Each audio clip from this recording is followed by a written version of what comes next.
So this class, I was sort of, when we were looking at the schedule for March, this is March, right? Yeah. So we were thinking about, what would be a sort of on the theme of mindset. Like for many of you that were at the sales meeting on last Tuesday, not yesterday, but a week before, talked about mindset. And this is going to be a good follow-up for that. And I started thinking about,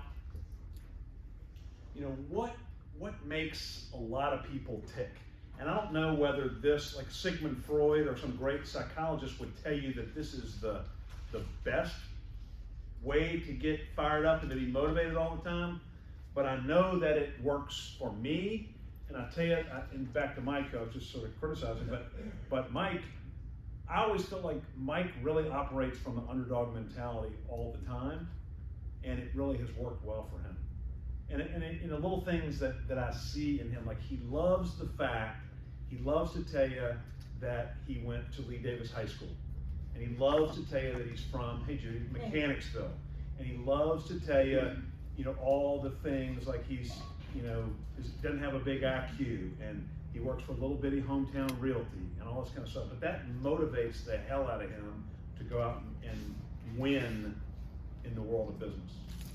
Right? So maybe that doesn't work for some people, but it certainly has worked for him. And I think, I love the fact, thinking back after almost 30 years of being here at Hometown, back in the day before no one knew what Hometown was, and I loved, overcoming that. Like, I went in like people thinking, well, what the hell's Hometown, and being able to win the listing or to earn the confidence of a buyer or whatever else. I thought that was pretty cool. And I've always loved the fact, like I remember in a class, there was a kid named Hugo Rodriguez who was in my class at Hampton City, Mike's class, we were the same year at Hampton City. And this guy was like some super smart guy, and he had some kind of big time academic scholarship. And I remember in this one class, one time, in this managerial econ class, I remember looking at Hugo was sitting next to me, and I had an A- and Hugo had a B+. I'm thinking, ha, Hugo, stick it. Hope he's not too. Hey Hugo, if you're watching. So sometimes it can be and that's what we're going to try to do is sort of try to show you how having an underdog mentality how do you develop that, and then what is it, and then how does it motivate you to maybe be better than you are right now. So that's the whole goal of what we're talking about. But first, I wanted to give you a little mindset quiz. So we're gonna let's see how this thing works here. So we're just taking a little quiz here, all right? So you can sort of just keep track. Everybody have something to write with? So it's just true, false. I think it's one, I'm not sure how many it is. Maybe 11 of these things, and we'll just keep a score at the end. So first thing, people that I hang out with are positive people. Just yes or no? I guess if you don't want to do true, false, you could rate that, like if that's totally true, it's a 10, and if it's not true at all, then it would be a 0. Maybe that's even better than true and false. Yeah. We're evolving the curriculum as we go. All right, number 2 is what I read, watch, and listen to have a positive impact on my mindset. And if you're just totally filling it with positive stuff, that would be a 10. And if you listen to talk radio, that would be a 0. Yeah.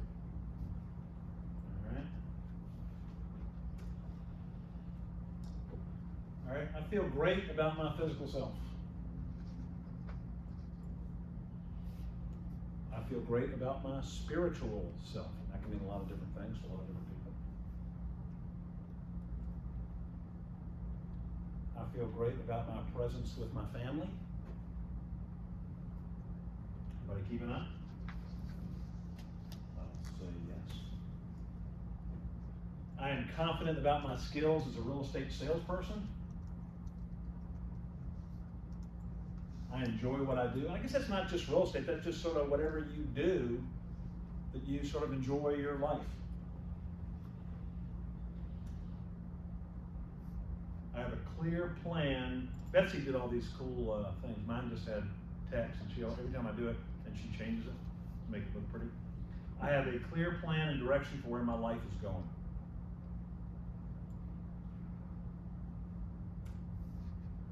I have a lot of energy and enthusiasm. think that may be it. No? I have a burning desire to be successful. Here's a good one. The little voice inside my head. Everybody have that? The little voice inside my head is always pushing me to be great. I think that's it. No? This is the last one. I'm able to keep my ego in check. So that one is sort of weird. Why is that on there? Because I think sometimes your ego, what is your ego? Pretty basically how you feel about yourself, right?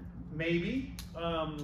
Sort of, I think your ego in real estate, there's a lot of ways you can see ego. Like one example of real estate ego would be if you see the lady or the man who's got the billboards all over town.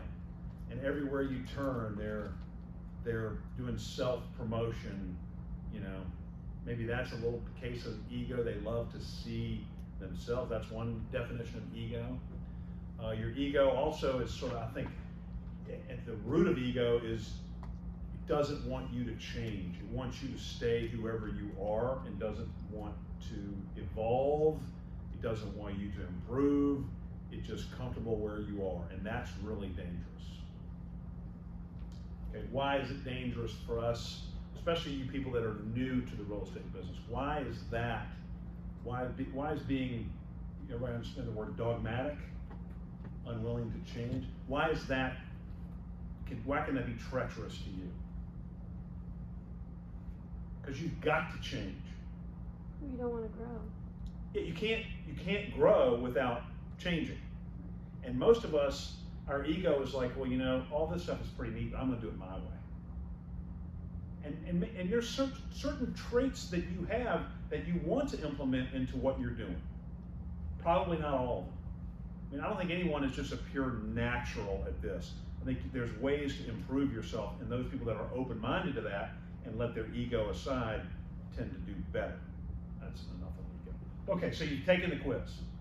All right, so how do you feel like if you look at your total score, how do you feel about that? Because all this stuff, like, you know, if you rank really high on those things, more than likely your mindset is going to be good, at least positive. Would you agree with that? So you can't be successful, in my opinion, you can't be very successful if you have a poor mindset. Your mindset is what's going to keep you in the game when you need to be in the game. It's going to help you seek out the right instruction and wisdom. It's going to keep you motivated. It's going to keep you moving forward. Would you agree with that?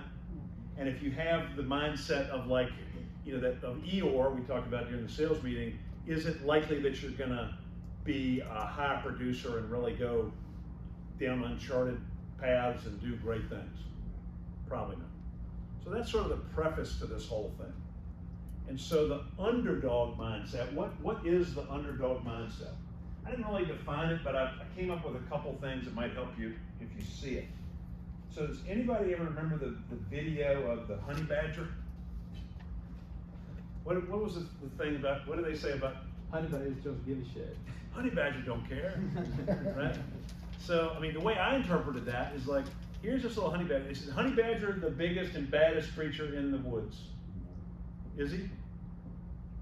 Well, he don't give a shit, so I would say so. But is he as big as a grizzly bear? No. Is he as big as a lion, No. rhinoceros, elephant? None of that. But what about honey badger? He don't care. He's just going with it, right? So he's going with what he has, and he's like, grizzly bear, bring it on. Let's do it. Another good example of that, so before I got into the Labrador phase of my life, we had Jack Russell Terriers. Jack Russell Terrier is, I mean, there used to be a cartoon called Underdog, if you're old enough to remember Underdog. Well, I don't know if Underdog was a Jack Russell Terrier. What was Underdog, like a dachshund or something? Anybody remember what he was? I don't know, doesn't really matter. But Jack Russell Terrier could have been Underdog. Why is Jack Russell Terrier a great underdog mentality? Anybody ever have one? Yeah, no fear. What do they do? Keith had him. Keith got him because I had him. No fear. No fear. Yeah. Just. So your dog Biscuit, right? Mm-hmm. What's bigger and more dangerous, beaver Wild Beaver or Jack Russell Terrier? Beaver. Did Biscuit know that? We took on He two probably dogs. knew it. He goes down in Beaver hut, came out, looked like somebody covered him in spaghetti sauce. And then I think he got loose from Keith and then went back in again, right? Because Jack Russell don't care, right? He's operating from a underdog mentality. Now, can it be sometimes dangerous? It can, but just remember that. So when you're trying to think of underdog, if you're trying to operate as the underdog, think about Honey Badger or Suzanne. You live near down the street, so you know Keith's dogs, and those of you who've ever seen pictures of Jack Russell Terrier, that's part of it, okay? Deane had one jump out the window upstairs and was up there on the roof. My wife and daughter drove by and Shelby said, "What was that dog's name? Your first Jack Russell." Buck? Buck. Buck's on the roof. And Chris was like, "Shelby, what are you thinking? What are you talking about?" And sure enough, he was out the bedroom window on the little second story roof there. We're at the beach. Like we have a place at Corova Beach where like the wild horses are. And so we're at the beach and we had the one, God, what was the one? Harley. Yeah. Is the most recent one we had. Harley's sitting there at a little camp. We got the beers, and we got the tunes and the sunscreen and all that kind of stuff. And here comes like all those horses. I'm like, and right it hit me. I'm like, oh shit. I can't grab him. He's gonna eat every one of those like 5 horses. And then we have stampede down the beach. Like horses are running through people's abandoned campsites and all that kind of stuff. But Harley doesn't care. You know, he's working from the underdog mentality. Don't come around my family, because I'm gonna kick your ass. All right, so you know, I watched the Purdue. What was the team that Purdue lost to in the first round? Fairleigh Dickinson University. Okay, so even the university. I mean, it's like Goliath and David. All right. Then Purdue has this guy 7'4" on his team, on their team, and the guy actually looks fairly athletic. I happen to think he sucks at basketball. I think if I was 7'4", I could play as well as he, and I'm terrible at basketball. But so if you're Fairleigh Dickinson or whatever the school is, I mean, wouldn't it have been easy to have the Eeyore mindset or whatever else and be like, well, we can't beat these guys. That's Purdue. They've been to all these things. Our schools. The reason they got in was because the real conference champion had just transferred to the conference, Monmouth University, and they were ineligible. So they finished second place in their little bitty conference, and they normally wouldn't have gone to NCAA, but they got to go because Monmouth couldn't go. So they're already. I mean, you talk about underdog. But so what do you do in that situation? That coach, did you hear anybody see the coach's interview? He goes, we had to take chances, we had to do things unconventional, we just had to go for it, right? I mean, so I wrote down, you know, you're an underdog. The underdog mentality is you got to be willing to take chances, and you got to be willing to go unconventional in order to be successful, because just on your own merits, you're probably not going to do it. You know, that's like Jack Russell Terrier. He's not big enough. Honey Badger's not big enough, but it's not the size of the dog in the fight, it's the size of the fight and the dog, and that is an underdog mentality. So you might want to write that down. All right, the next thing I wrote about the underdog is you always have the advantage because the competition is going to overlook you. Do you think Purdue may have been thinking about round 2 when they saw they drew Fairleigh Dickinson? 100%. 100%. You know, how do you not overlook the smallest team in NCAA Division I? And you got Mr. 7'4", who I think again is terrible, but you got him.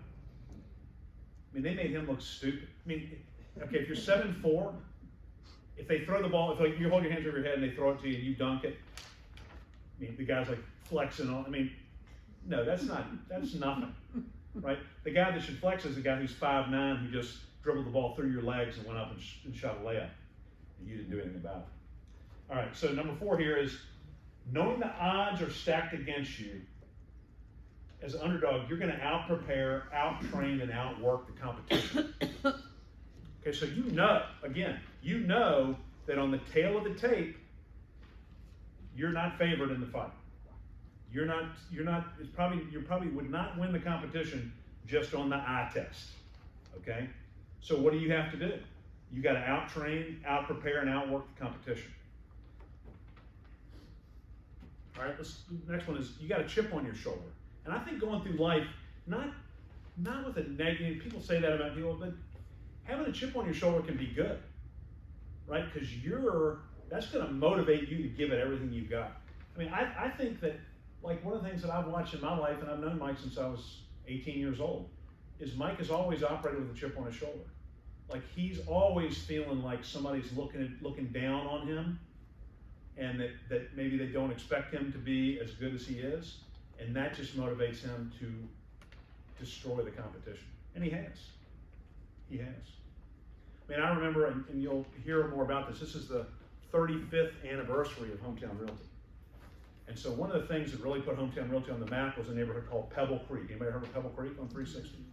So Pebble Creek was a very controversial, just as any new home construction neighborhood, this was the biggest, 750 lots. There's never been anything done like that in Hanover County before. And at that time, I wasn't even at Hometown yet, but I got there right when this was all going on.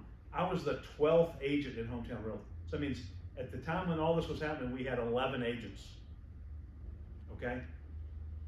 Do you think that Hometown Realty was the logical choice to represent Pebble Creek with its 11 agents in one little office? And you had, Long and Foster wasn't around, but Bowers, Nelms and Fonville was the company before that. You have all these national franchises and people, at that point Mike had been in the business for like 6 years. He was like senior man. Does it make sense to list 750 houses with that? I mean, that'd be like if you're brand new. Like, are they gonna, like H.H. Hunt gonna reach out to Harry and say, Harry, you take one of these giant neighborhoods? You think they're gonna do that? Probably not naturally, but maybe he could do it. And that's having the chip on your shoulder. So like Mike went in there and been like, well, there's no way they're gonna list with anybody but us. And damn if he didn't walk away with it. And then guess what happened? Then we had to hire, because we only have 12 agents, we probably needed 12 agents to work there. So we doubled the size of the company just because of that, which is pretty cool. So you're operating with a little bit of a chip on your shoulder in a positive way. All right, the last one I wrote down here, you never really operate with an underdog mentality, is you don't have anything to fall back on. Right? I mean, if you're a really successful agent and you don't get the listing, what do you fall back on? The other listings you have, the drawer full of pendings that you have, all that kind of stuff. But if you're the underdog and you really don't have anything to fall back on, well, then this means everything to you, right? You understand that? So sometimes there's some security. We'll talk about this in a minute. There can be some security with having something to fall back on, but is that always motivational? It could be the opposite. It could be the opposite. Do you know the story? And I always forget when this was done, but basically there's an invading force. They come in, back in the day, they've got wooden ships, and here they come on the ships. They anchor the ships out in the bay, and they're going to come, have a big battle with somebody who's on land. So they get in the boats, come on land, and like the general's like, hey, bring it in. And he's like looking, and the ships are back there. They're all looking at him. He's like, man, he gives them a big speech. And he goes, what he closed was, and I want you to turn around. And they all turn around, the ships are on fire. He goes, I ordered that to be done. I ordered the ships to be burnt. We don't have any, this is it. We either win or we die, right here. So that's pretty motivational. If you felt like, I'll do a little sword fight, and if it sucks, then I'll run back to the boat, paddle out, and we get the hell out of here. Well, that may not motivate you to fight as hard as to know that either, this is it. We got to win or we die. So that's sort of the thing. So everybody sort of get the underdog motif. Do you have that? JMU, the football team, they talk about being a dog, and I never really understood what that meant, but maybe they meant underdog. I don't know.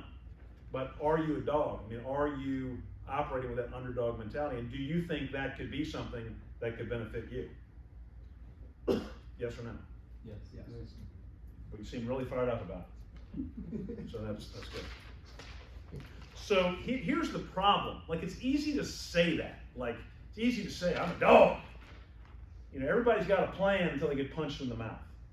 Who said that? Tyson. Mike Tyson.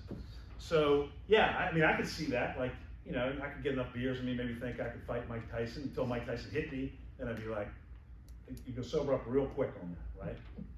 You know? And it's the same thing with business. Like, everybody we talk to about getting into business, are you willing to do whatever it takes to change your life? Everybody does what? Oh, Yes! I'm saying whatever it takes. Make any sacrifice to be successful. Yes! Oh, I need you to come in at 7:30 tomorrow morning. Oh, whoa, wait a minute. Can't do that. Well, how about you come in at 8? Ooh, we got something going on. You know, that's my beauty sleep time. You know, and then people, they're not. I mean, it's not like they don't want to do it, but are they willing to do what it takes to do it? Like honey badger don't care, right? Grizzly bear, I'll bite you right in the ass. What if grizzly bear squats honey badger? Honey badger coming right back. You know, is that you?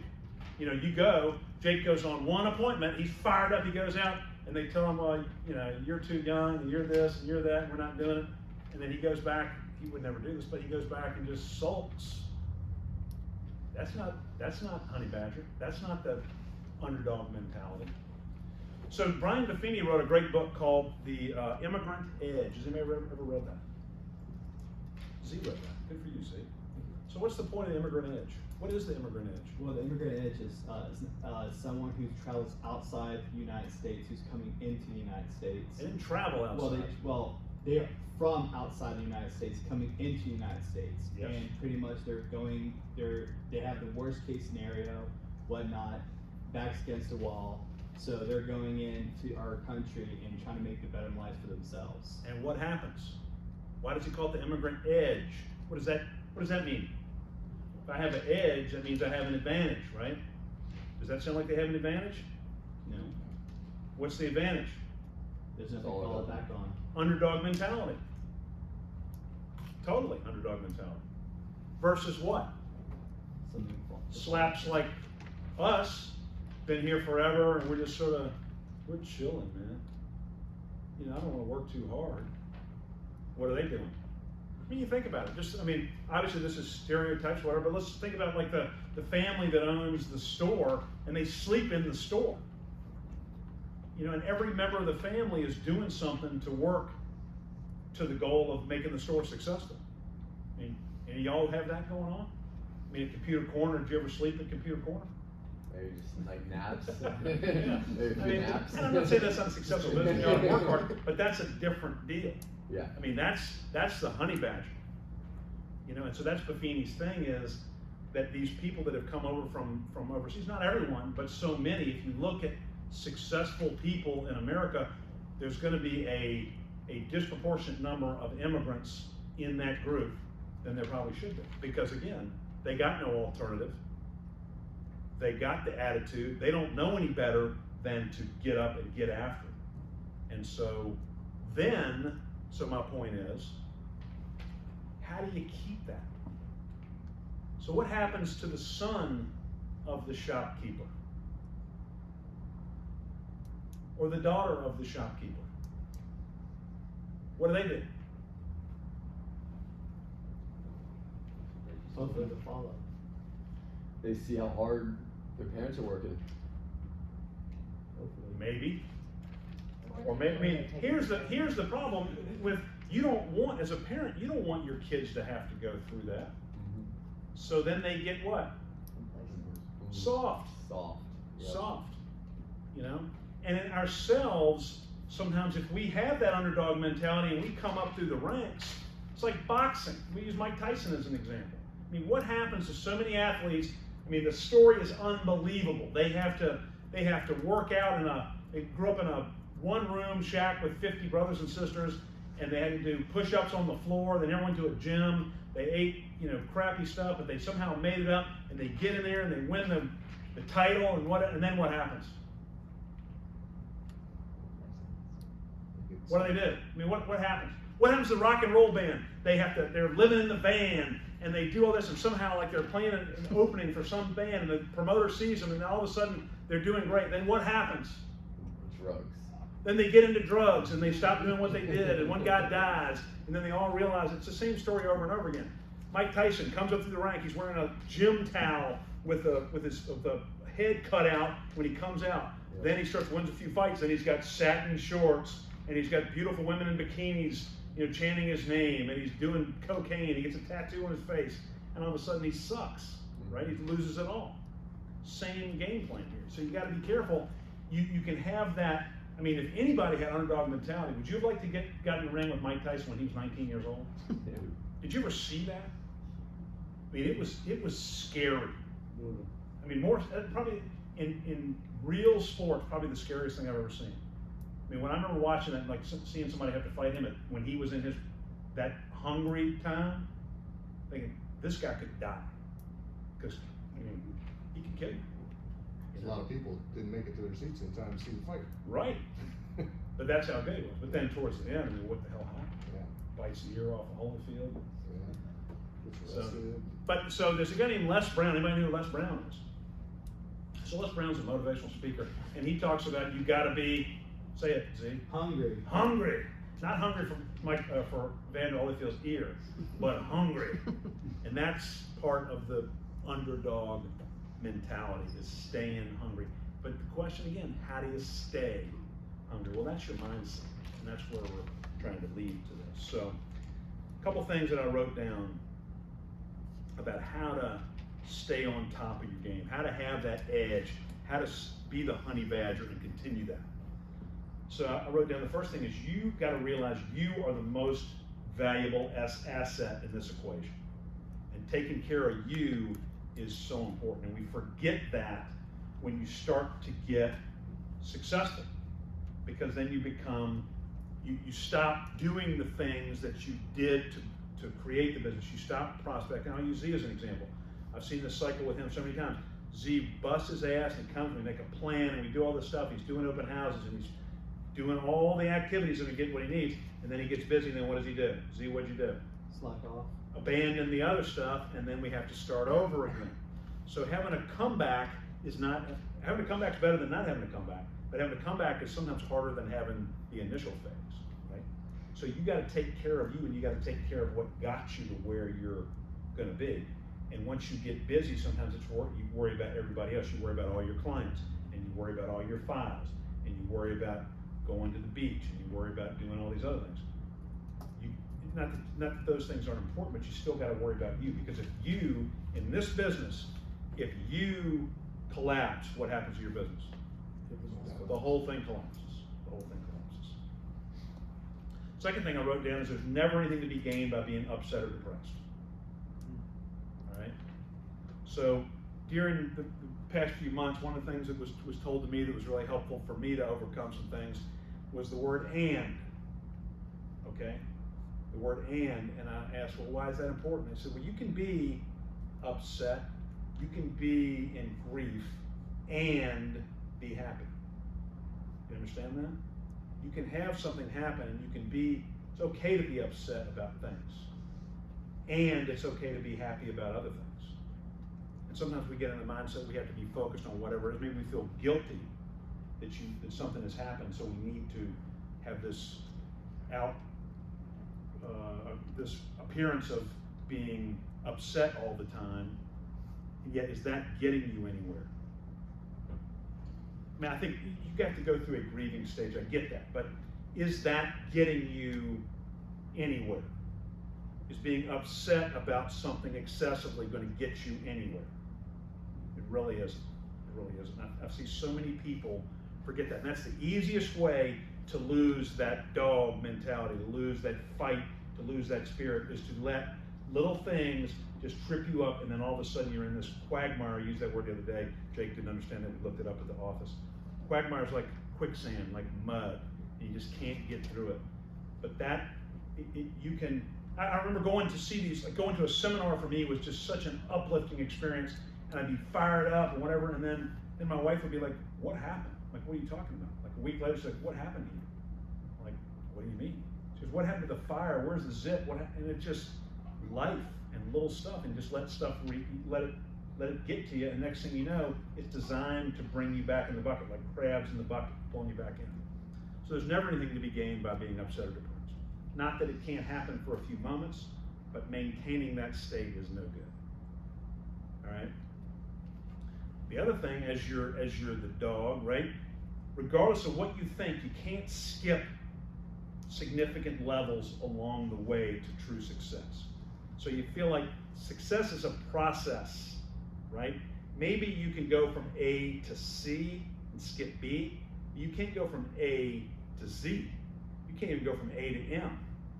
Some people do. In this business, you might have a little blip of luck. And I've seen so many people have this happen. Like the market, all of a sudden the market changes and it's just ripe fruit is on the ground and you think you are the king or the queen of real estate. And you go out and you do some deals and you just think, oh, I'm great. I'm so great. And then things change back and then you got nothing. Like in mortgage, it'd be like the refi situation. Like everybody's refi. Next thing you know, your production is through the roof. Well, nothing drives up faster in the mortgage world than the refi boom. Right? I mean, that's just a finite deal. And if you focus on that and you think I'm the greatest refi dude ever, well, all you're doing is answering the phone and just refi for the most. I mean, I'm sure there's more to it than that, but that's sort of an analogy in your world to that. Okay? You can't skip these steps. It's a process along the way. So, sometimes when you skip, if you think you're able to skip steps, then you all of a sudden become complacent. You lose that underdog mentality. Okay, you have to be willing to put in the time and the energy every day. So Honey Badger, he's not Honey Badger just part-time when he feels like it. You got to be Honey Badger all the time, right? Or else you're going to die, right? I mean, Honey Badger lets his guard down. Honey Badger isn't just mean all the time.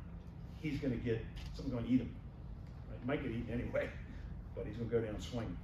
So I think sometimes people focus, they're going to go on these spurts of having like the right mindset. I'm going to do it today, but then tomorrow I'm going to be Eeyore, and then the next day I'm going to be somewhere in between Eeyore and Tigger, and then that just doesn't work. You got to make a commitment to being that dog and having that spirit and having it every day. And on the days when you don't have it, what do you got to do? Dig deep. You got to dig deep. You got to even fake it till you make it. Sometimes they say, I've heard people say like, well, are you happy? Yeah. Well, notify your face. Right? Feel like, I'm really happy. Well, smile, right? So you just got to do that. So then you have to know how to, on those days when you don't have it, you got to figure out how to get it going on, right? I mean, I think I'm pretty good at that. Some days I wear my emotion on my sleeve, but you've got to be able to get up and just do it. I mean, that's just what life's all about. No matter what happens in your life, you just got to be, at some point you got to be like, you know what? I can choose to be in the quagmire, or I can choose to get out of it. And it's my choice and my choice only. All right, next. You got to be willing to tell yourself, well, should have read it this way. You got to be willing to tell others the truth, but you really got to be willing to tell yourself the truth. And I think a lot of us, don't tell ourselves the truth about what the negative impacts in our life are, even what the positive impacts on our life are, what we really need to do. We know what we need to change. For the most part, there's not a lot of secrets. And we can tell you some tweaks, but you know what you got to do. All right? And so you got to be willing to tell yourself the truth and then act on it. Some people will be like, I need to quit drinking. Well, you knew you need to do that. You just got to do it. It's hard. It's tough. You must understand the connection. This is probably the most important one. You must understand the connection between your activities, which are what you do every day. So how you spend your time every day and the results you want. And that sounds really obvious. And yet if you wrote down, so I used to say this, like when I was coaching for Mike Ferry, I said, if I sat in the corner of your office or I followed you around every day with a machine gun, and if you didn't do what the activities you were doing were not in line with your goals, I just gunned you down right there. Would you change what you did every day? What percentage of your day would be different if that's the way it worked? And then I dumbed it down to like having a shock collar and a video thing. So if I put a shock collar on here, like a dog shock collar, and every time he wasn't doing something that was leading him to his goals, I just popped him Do you think his activities would change? I think so. Yeah, but does that really make sense? I mean, how bad do you want the goals? You know, how bad do you want to get out of the Subaru and into like a real man car? Nothing wrong with the Subaru. There you go. And then just quit. That's what you do. That's it. That's right. Yeah. You can see he's no dog. No, he's a dog. He's a dog. Anybody that comes to America to punt a football, you got to have courage. Even to just be a punter, even if you're from America. I mean, that's something. Just kidding. No, but imagine that. I mean, that's the. I mean, he's an immigrant in a way, right? I mean, you're not a U.S. citizen yet, but he came here from Australia. I wouldn't even know how to get. I wouldn't even know which way to go. You take a left or a right, or does it really matter? It probably doesn't matter. You know, he came. He didn't know anybody. How many people did you know? None. Who's the first person you met? Clayton. Yeah, my son Clayton. First person he meets of all the people in America to meet and have an impact on him, he meets Clayton. Right? Okay, but that's a dog, right? So, you know, and a lot of us have it in part of our lives, and we don't have it in other parts of our lives. You know, how do you? Because sometimes it's a little bit easier, you know, in some ways to have that spirit. So how do you transform it? It's tough. It's tough. So you got to understand the connection between your activities and then the results that you get, and then being honest with yourself and telling yourself the truth. That's what it's all about. You know, I went. You know, if I didn't do anything today, well, how can I be upset with myself that I didn't sell a house, or that I'm not selling a house to get the results? Back to immigrant edge. You must remove the options that you have in your life that keep you from success. Right? You got to remove those. So the things that keep you from success and results that you want, those options. If you're consistently choosing those options, maybe get rid of those options. You know, so like the problem with being an independent contractor is accountability. Like that's why the U.S. work world is set up the way it is, or was. Now people work from home, which is to me sort of ridiculous, unless you're Suzanne and you're very disciplined. But like for me, if I work for IBM or something and I work from home, what a joke that would be. I mean, I would be so up on like all the hunting shows, and I would probably weigh 400 pounds because I'd be eating everything and be in the refrigerator every minute of every day, and nothing would be getting done, right? But real work is like if you have a traditional job, and how does it relate to this? So you got to remove the options. So if you go to a real office, what options do you have? And do they intentionally put options in there in front of you? No, I mean, there really aren't any options. Your option is do the job. Here's a great example, the military, right? So if you're in the military, if Jake joins the military, right? Jake's in the military, and he's like, all right, he's like whatever he is. He's an artillery man, okay? What are the other options? So what if you don't want to go to work today? Not much. You're out. You're out, or in the brig, or you're doing something really bad like push-ups and running around the building or something, right? I mean, they have a great way of giving you either terrible options or taking away all options. Problem with us is we can go to Starbucks, or we could go walk around the lake, or we could do whatever we want to do, right? We just have too many options. So how do you eliminate those? And in a world where there's really no accountability, we're all out for ourselves. You know, we had a little meeting of our teams today. That's one of the things that teams can do. Maybe there's some accountability on teams, maybe forming a partnership with somebody, maybe, you know, but this business is sort of set up to hide and move away from accountability. And I think that's bad. I think that's what caused a lot of people to fail. So that's important. There's just a few more. Do not allow yourself to get lulled into a loser mentality and accepting that losing is okay. So there's a difference between being a loser and having an occasional failure, right? What's the difference? Mentality. And what is the loser mentality? Woe is me all the time. Yeah, woe is me, excuses. Yeah, I didn't get that because, you know, they probably wanted to go with a woman, or they wanted to go with somebody had a blue sign versus a red sign, or Cap Center has better rates, or whatever it is. It wasn't my fault. You know, it was raining that day that I was there, and they just were down on it, you know. So that, you know, and then being okay with it.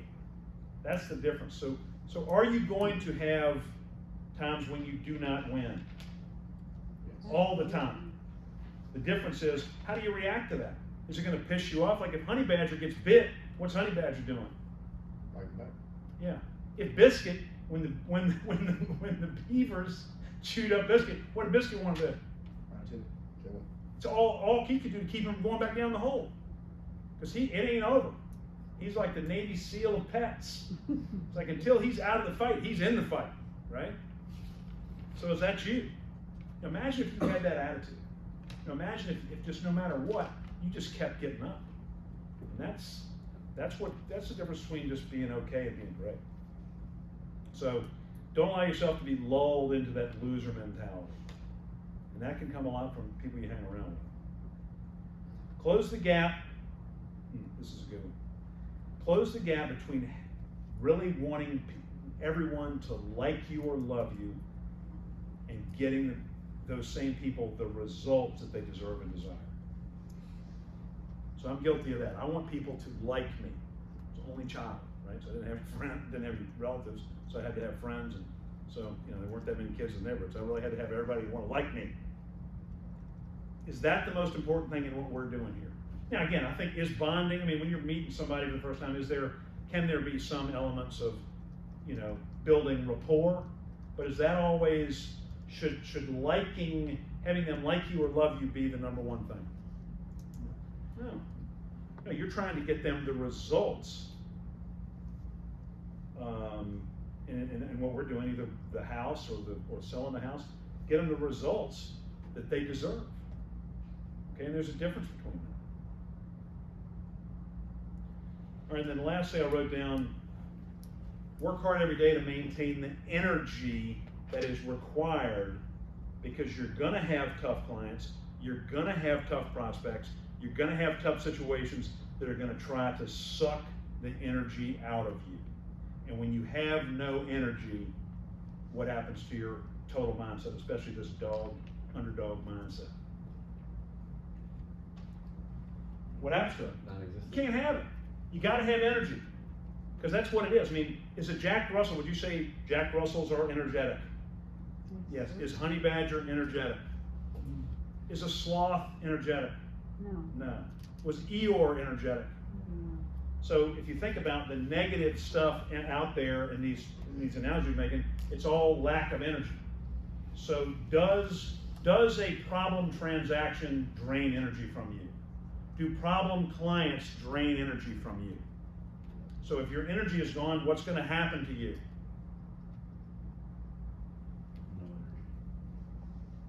You lose the underdog. If your energy is gone, then you have no energy, says Jay. If your energy is gone, what happens to your go for it at all costs? What, like in the Bible, David and Goliath. Does David go out and fight Goliath if he's sleepy? No, it just doesn't happen. So that's the whole story. So that's sort of the whole deal. You have to, not only do you have to understand what it's like, and maybe this attitude could help you. Do any of y'all relate to this? Like, do you think if you could really employ that attitude and that mindset, could that be a benefit in your business? Yes. Can you see how you could lose it just as fast as you got it? And so then you have to come up with the steps to maintain it. So hopefully that helps you. I don't know how much time that was. A little bit early. Last time I kept you a few extra minutes, so this time you get to go a few minutes early. So anybody have any questions about that? All right, thanks for being here. Thank you. Thank you. The